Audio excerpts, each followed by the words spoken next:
Well, hello again, Mr. Richard Vickers. It's always good to see you, my friend. How are you these days? Carson, good. I know you've been traveling a lot. Thanks for making some time. We could catch up and kind of get caught up on family and all Yeah. all that kind of stuff and what's happening in the business world and sharing sharing your company's Microsoft tools with my company has been Love that. great. Thank you for that. We appreciate that always. It's always good to catch up, man. And I know we were talking about some of the things that both of us are evangelizing with folks that, we're coaching and mentoring and even like putting to practice, around personal brand and walking decks. I think about a year ago, we visited on the topic of brand, but I think especially nowadays with the rise of AI and how it's changing how we work. And, frankly, there's a lot of layoffs in the tech sector. There's no better time to really be intentional about your brand. So I'd love to, tap into your wealth of knowledge today. Like when you're coaching and leading and mentoring, and I love that you guys invest so much in the way of career and career focus. It's key. What's top of mind right now in the way of personal brand, and what are you preaching these days? Yeah, it's funny that you say evangelizing because I love it at US Foods that there's so much focus on learning and development that we really double down on our associates. And one of the things that everybody thinks is a brand new topic, this thing of your own personal brand or what is my personal brand and all of that. It's funny. I remember, and I'm dating myself here, and I hate to do this as a dinosaur, but Tom Peters, several years ago, I think it was in Fast Company or one of his books or booklets that he put out, he talked about branding. It was the late 80s, maybe early 90s. This is what his statement on branding, Carson, sets us up for this conversation. He says that all of us need to understand the importance of branding. We are the CEOs of our own companies, me incorporated. And I just love that statement. He says to be in business today, the most important job is to be the head marketer for the brand called you. And I tell that statement to people, and they get I watch them physically get uncomfortable with that statement because, and you've seen this, and as you coach people, there's something in our humility, which I appreciate, and something about us as humans that we're like, ooh, do I want to toot or, blow my own horn for people and let people know about me? And trust me when I say there's a very casual and a conversational way to do that. But if you don't, who will? That's always my question. If you don't brag or understand who you are or talk about who you are, trust me, I don't think there's a lot of people that will. It's very well said. I talk to a lot of people that I think that's one of their biggest challenges is, Yeah. being able to articulate, what unique value or unique superpowers or skills that they bring to the table. And, I spend a lot of time working with my team, not only on like personal branding, leveraging LinkedIn, but also being able to leverage a career walking deck. And, it's interesting, like back when 30, 60, 90 was like this, wow, fancy, cool thing. And now everybody does it. It's like, Yeah, right. you've got to find the way to stand out amidst all the noise. I wrote an article recently. You and I, we're one of 117 billion people that have existed in the history of the world. Like, but yeah, we have to stand out amidst all of the constant noise and pressures, and the way that we're working is changing, and the way that people can find job candidates is changing. The skills required for the job of 2030, who knows what that'll look like. Prompt engineer, how can you best leverage AI to do whatever it is that you do today? I mean, these things are changing rapidly, and what I found to be super valuable is no matter where you are in your vantage point, your experience matters. And it's important to realize that, even if you're day one on a job, like the experience that you're having today might help someone that you coach and mentor and teach a year from now that's going through something similar. I often hark back to great wisdom that I got at times in the past where maybe I didn't even know that it was what I needed, or it wasn't what I needed at that moment, but it's perhaps what I need now. Like, what to do when you're quote unquote bored, or what to do when things are chaotic or disruptive. You've got to keep a steady hand on the wheel. But when it comes to branding, you never know exactly when you're going to need or want to put that foot forward. It's fascinating to me because I talk to people that are, in the job market. Or even looking at different roles. And I'm constantly asking, like, hey, do you have a walking deck? Like, talk to me about that process for you. Oh, Yeah. I need to dust it off. I need to dust off that resume. And it's like, you've got to schedule intentional time to proactively make sure that your LinkedIn looks good. And you Yeah. don't have to post content every freaking day like I do, but you can post once a week. I mean, that's what kind of maximizes the algorithm for your reach, or maybe posting it in your bag. But making sure that your LinkedIn and your walking deck exemplify the unique experiences and outcomes that you've driven. Because at the end of it, Richard, we've got to stand out. We've got to make sure that we're able to articulate the unique value that we do. And nobody's going to force you to invest in your career.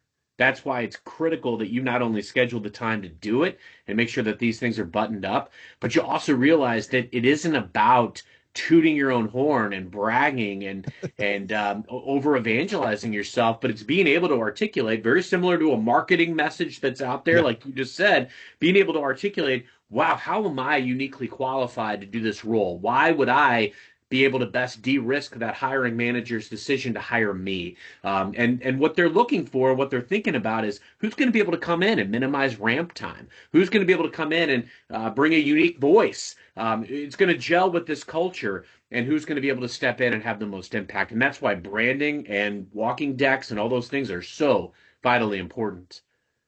Well, I recommend your walking deck. You have some great talking points around the walking deck. And as a matter of fact, I recommend it to all of my friends that are out there that are looking for a job, or think they're going to be in transition, because it's so important to know who you are. And putting together that walking deck is kind of like, and again, I am not the smartest person in the room, so I have to dumb things down to the simplest factor.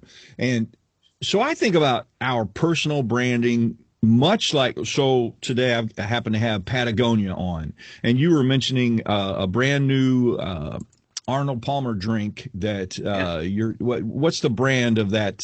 Sparkling ice. So Yeah, they sparkling make these, ice. yeah, yeah. Yeah. So you think about sparkling ice, or you think about Patagonia or Levi's or the Jeep brand. I love my Jeep. And you think about what makes up a great brand. Well, their reputation, the advantage, they've got some kind of advantage that they bring, the promises or the benefits of that product. I know Patagonia is going to be a good product. I understand some of the things that they invest their money in, and I'm behind a lot of the things that they try to involve themselves in. But mostly, I'm concerned about the quality of the product, or you're concerned about the quality of that drink, or that sparkling water, or a vehicle that you drive. So reputation, advantage, the promises, the benefits of that product, and the quality. That's really what makes up 90% of the brand, whether it's Oreos or Milky Way or Frito-Lay, you name it, that's what makes up a great brand. But people don't transfer that to themselves. And you really have to. You have to ask yourself the question, what's my reputation? What's the advantage, or like what you like to say, the value that I bring? And writing those things down in such a way that you can articulate them quickly. What's the quality of the product of Richard Vickers, or the superpowers that I bring to the table? On my particular LinkedIn, I just go ahead and say it. I only have 5 true advantages that I think that I have over anyone else. Communication, leadership, all of the mentoring and encouraging that I do. And all of those things are part of the value and the distinctness that Richard Vickers brings to the table, Carson Heady, or anyone that's listening to this. And I think as you start dissolving things down to the simplest form and understanding, oh, this is who I am a critical thinker. That's not me, but maybe it is you. I'm a critical thinker. I'm analytical. I can spin numbers and make numbers and data make sense. That's really a cool superpower that I have.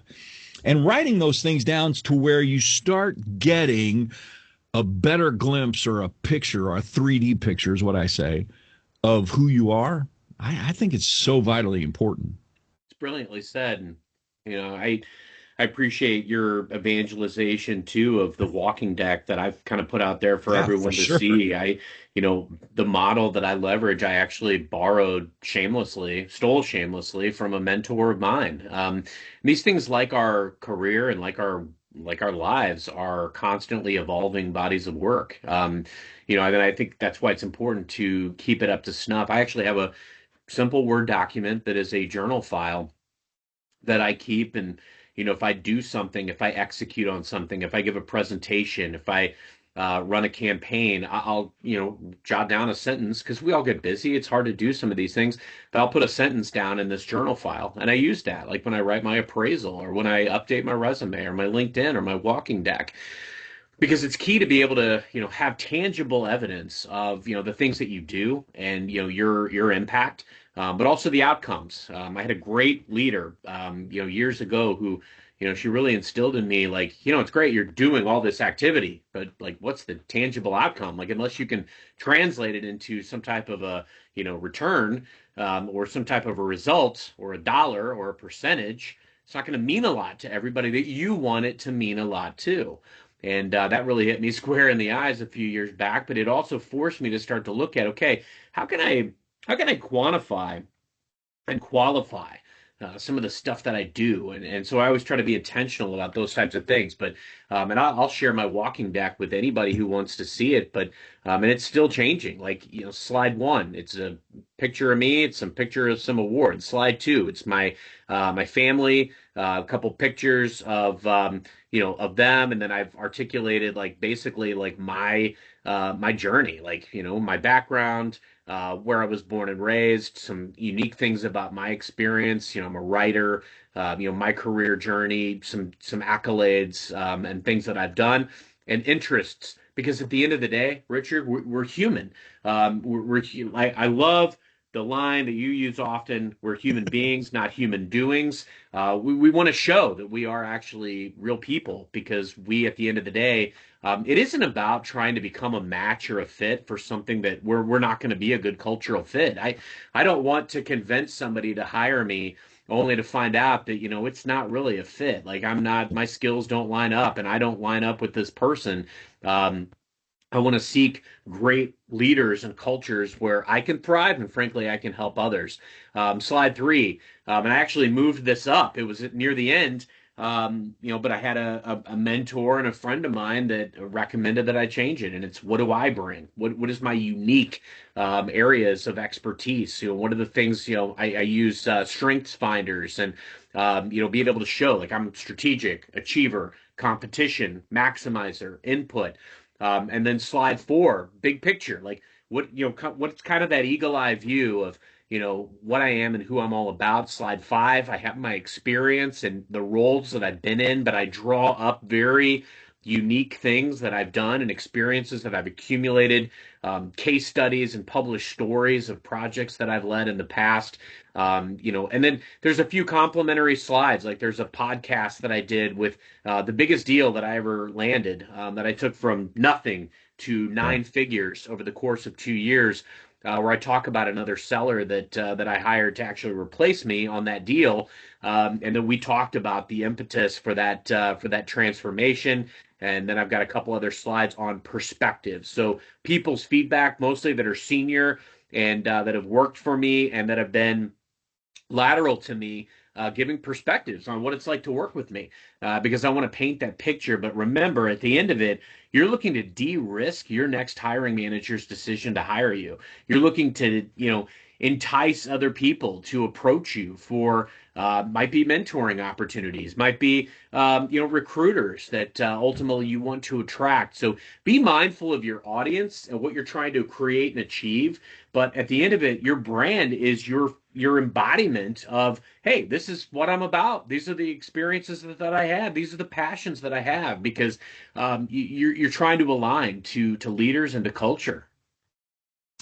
And I love your walking deck. And whether somebody takes a sheet of paper and they're jotting down all of the things that you just discussed, or they actually flesh it out into that PowerPoint.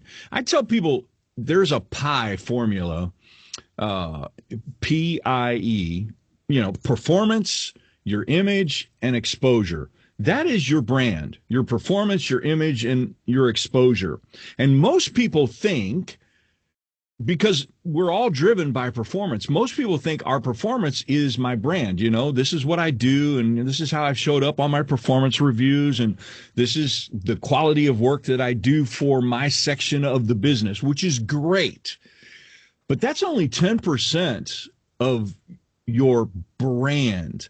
Because if I was the Oreo cookie maker or hydroxy cookie maker who Oreo stole from, it's hydroxy. They had a great cookie. It was awesome. Yeah. But Oreo took that formula and created an image around, which is 30% of your brand, that image of what you present or project out to the world. And because of the backing of Nabisco, Oreo was able to really get that cookie that was out there, out to the masses. But was unbelievable was when people were exposed to it. That's the 60% part. So performance is 10%. Your image, man, it's a big part. You say, well, man, then why should I perform and kill myself to perform? Performance gets you in the door. Excelling performance, that's that foundation of the house. So that's 10%. But when we're talking about brand, so your image is that other 30%. The big chunk of it, Carson, is that 60% of exposure. Who knows you and who knows about you, who knows about that Oreo cookie, who has had it and said, man, you got to try that Oreo cookie. Oh my gosh, dunk it in some milk. It's unbelievable. That exposure, getting your name, what you do, your performance out there to other people. We've heard it said over and over again. Who has your name in the back of their mind in rooms you will never go in? Or what I like to say, and Carson, you've done this in my life, who do you know that I need to know? That's probably the most important question you could ask your manager or your manager's manager or people that you network with. Who do you know that I need to know? Because that gets your exposure out there further, broader, deeper, and wider. I love that, man. I think about people that I've put together and then they've ended up working together. Or, I saw a post a month ago of a couple of people that got together in person that I introduced them via LinkedIn. I don't purport to be an expert on any of this stuff, but what's magical is I tinker and I learn and I study and I've committed some sins of brand. I mean, I'm sure I've, Yeah. sent messages that people viewed as spam and I have created posts that nobody engaged with. But, the thing is, like, I'm always studying and learning. And, what's cool is, I try to figure out the LinkedIn algorithm as an example, because you talk about exposure. I've tinkered with video. I've tinkered with different types of posts and posts that are accompanied with pictures and writing articles, and I created my own LinkedIn newsletter. And I caught up recently with an old colleague, and I hadn't talked to her in probably two years. And it's funny though. It's like she talked to me like she talked to me every day. She was like, "Oh my gosh, like I'm getting ready to go on a walk. Like I know you do your workouts bright and early." And Yeah. I'm like, she's like, because I read all your LinkedIn stuff. And she Oh, wasn't boy. like commenting or posting a ton of stuff like in response, but Bren Tillman, who's the LinkedIn whisperer, she talks about all the LinkedIn lurkers. There's Yeah. a lot of people who are absorbing and taking in what you share. And I try to always I have rules for myself with LinkedIn. I try to be provocative and thought provoking, but start conversations. And I try to make it not about me per se, which, it's hard to do, but I try to make it in a way where it's like, look, this is an experience that I had. Um, and people that are reading, a lot of times you want to have some credibility when you're having your exposure. Like I wrote an article the other day that blew up, and it was, I've built 19 number one sales teams in my career. Yeah. I've generated over $1 billion in revenue with LinkedIn, connecting with people on LinkedIn, and never would have existed without LinkedIn. Those are conversation starters. But frankly, you're always going to have a conversation starter, even if it's like, you had a really crappy first day at a new job. That's interesting, because we can relate to that. And so Yeah. think about the experiences that you have had, or are having, that will that other people will relate to. And like, even if you go sideways on a deal, or you get fired, or you have a really embarrassing situation happen, there's learning in those things. And Yeah. frankly, there is opportunity to leverage those experiences to connect with other people. The best responses I've ever gotten from any of my posts are the ones where I'm at my most vulnerable, where I talk about giving up alcohol, or where I talk about getting laid off, or where I talked about a manager who tried to fire me my first year as an account executive because I Yeah. missed goal for the first time in my life, and I turned it into 4 promotions in 6 years, and Drive. every award you can possibly imagine. Like, you know, forged in the fire. We are forged in the fire, but we got to be able to articulate our story and our journey in a way that other people can absorb and adapt it. But that exposure piece is interesting. And believe it or not, I'm actually very introverted. Yeah. At the end of the day, I'm exhausted because I'm putting on a program all day long. Like I'm, Yeah. doing this and that, and I'm executing and acting. But at the end of the day, I'm tired, and I want to seek to the solace of my, laying in bed with my wife reading a good book. But at the end of it, like, no matter, even if it's not your natural instinct or your defined muscle mass to be able to give that exposure to your amazing journey, put yourself out there. Try it. Try it a little Yeah. bit. Stick your toes in the water a little bit and tinker with something new today. Yeah. Yeah, that's great advice. And I've got one quick story that I love to share for people who are looking for what's my brand. Oh, that's great, Carson. You've got a great brand. Richard, that's fine. You've got the Mr. Clean look. You look like Mr. Clean, so that's your brand. Um, and and I tell people to just find some time to write down and begin at least logging all of the things we've talked about, your superpowers, your strengths, your abilities. The Strength Finders, cannot recommend that book enough. But if you do nothing else, think about it this way. My brother used to love eagles, and he had an eagle keychain and an eagle on his mailbox. It was real gaudy. Forgive me for those of you who like that kind of stuff. It was just gaudy. He had eagle stuff everywhere. In his little front garden area, there was an ivory eagle. I was driving one day out 94 by some of the wineries, and in Missouri, for those of you who do not know there's these wood carvings of cowboys and raccoons and different things. And I saw the most beautiful carving of this eagle that was just unbelievable. Had to have a 6-foot wingspan, Carson. And so I whipped the vehicle around. I thought, man, that's beautiful. It's huge. It's a little gaudy, and my brother would probably love this. Well, I pulled up, and this gentleman comes out of a woodshed with a hat on and a chainsaw. And I thought, I'm about to be in a horror movie out here in the middle of Missouri.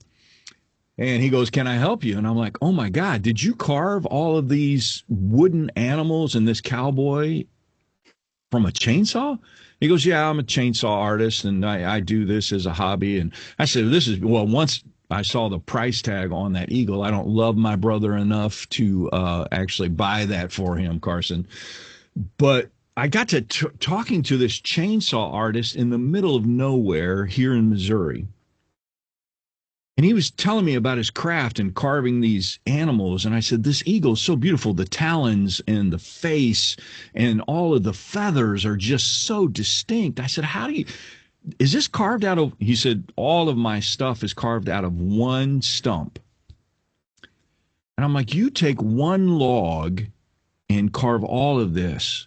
He said, yeah. I said, how do you get an eagle out of this stump of a piece of wood?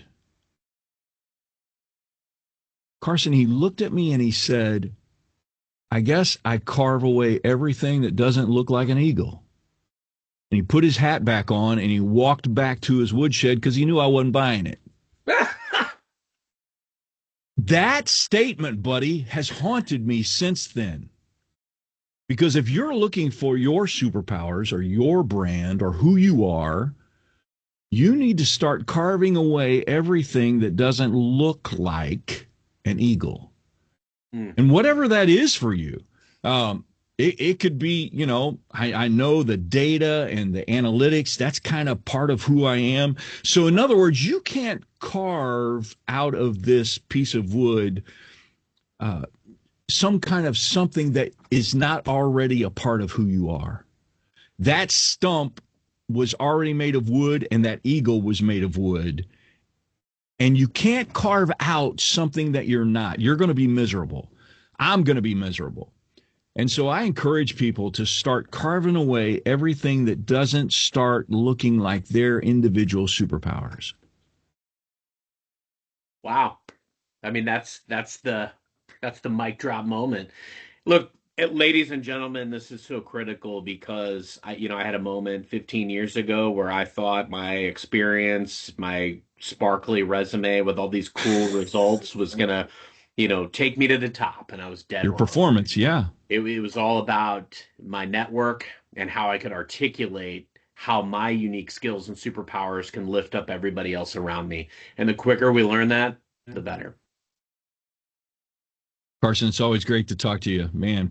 Thanks for You as well, man. sharing. You always make me feel like I can soar like an eagle when I talk to you. So I'm gonna need to record you as my morning hype speech because Yeah, I feel like I can take on the world now. I'll be Carson's hype man any day of the week, buddy. There Any you day. go. I love it, man. Always a pleasure, my friend. We'll see you next time. All right, thanks.